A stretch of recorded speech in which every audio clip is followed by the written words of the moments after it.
maniwala sa mga claim-claim na yan. Patunayan na yan sa Let's Prove It!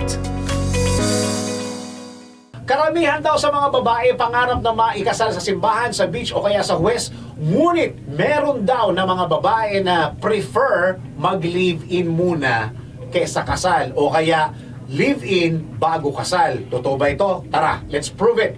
Ayon po sa isang pag-aaral ng Commission on Population and Development na malaki ang pagtaas po ng bilang ng mga Pinay na may edad 15 hanggang 49 ang nagsasama ng partner nila sa iisang bubong kahit na hindi ho sila kasal. Pumalo po sa 19% noong 2022 po ito ang bilang ng mga babaeng nakikipag-live-in.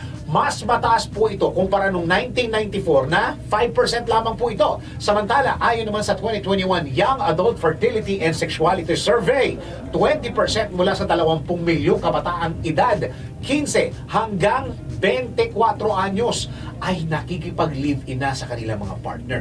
Kaya naman, payo ng mga eksperto para sa mga babae dyan na huwag magmadali sa pakikipagsama sa inyong mga partner diyan. Dahil dun mo makikilala ang kanyang ugali at the same time.